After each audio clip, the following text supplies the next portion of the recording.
Hello everyone, আজকে চলে এসেছি পাবনার খুবই ভাইরাল একটা জায়গায়। যারা গিয়েছেন তারা তো ঠিকই জানেন, তবে যারা যাননি অনেক বড় মিস করেছেন। ভিডিও দেখে অনেকে হয়তো বুঝতেই পারছেন, তবে হয়তো ভাবছেন এত সাজানো কেন। অবশ্যই সাজানো তো থাকতেই হবে। রাসেল টি স্টোরের ফেসবুক পেজে 10,000 ফলোয়ার্স হয়ে গেছে, তাই আমরা সেলিব্রেট করতে চলে গিয়েছিলাম রাসেল ভাইয়ের কাছে। এনটিভির নিউজ দেখে রাসেল ভাইয়ের সন্ধান পেয়েছি। তাদের মালাই চা, পোড়া রুটি আর হোমমেড আইসক্রিম খুবই ফেমাস। অনেক দূর দূরান্ত থেকে লোক আসে এইখানে চা খেতে। আমি তো তাদের আইসক্রিমের ফ্যান। ভাইয়াও জানে তাদের এই স্পেশাল মালাই আইসক্রিম আমি কতটা পছন্দ করি। তাই যাওয়ার সাথে সাথেই ভাইয়া আমাকে 2টা আইসক্রিম খাইয়েছে, আরো বাসার জন্য আইসক্রিম দিয়ে দিয়েছে। রাসেল ভাইয়ের ব্যবহার খুবই ভালো। সে এত সুইট যে আমাদের ফুচকাও খাইয়েছে। রাসেল ভাইয়ের জন্য অনেক দোয়া আর শুভকামনা। তিনি জীবনে অনেক দূর যাক এই দোয়া করি। যারা মালাই চা আর পোড়া রুটি খেতে পছন্দ করে তাদের রাসেল টি স্টোরে আসতেই হবে, কারণ তাদের মালাই চা, পোড়া রুটি এগুলো খুবই ফেমাস। অনেক দূর থেকে লোক এসে তাদের এই পোড়া রুটি আর মালাই চা এনজয় করে। আর আপনি যদি পাবনার মধ্যেই থাকেন তাহলে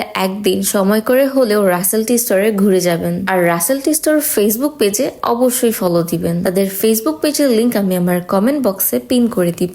ভাইরাল রাসেল টি স্টোরের লোকেশনটা হয়তো সবাই জানেন, তারপর বলছি লোকেশনটা হলো একদন্ত বাজার, আটঘরিয়া, পাবনা। রাসেল ভাইয়ের নাম্বারটা আমি কমেন্টে পিন করে দিব, যাতে কেউ জায়গা খুঁজে না পেলে ফোন করে জিজ্ঞাসা করতে পারেন। আর আমার ভিডিও ভালো লাগলে পেজে ফলো আর লাইক করতে একদম ভুলবেন না।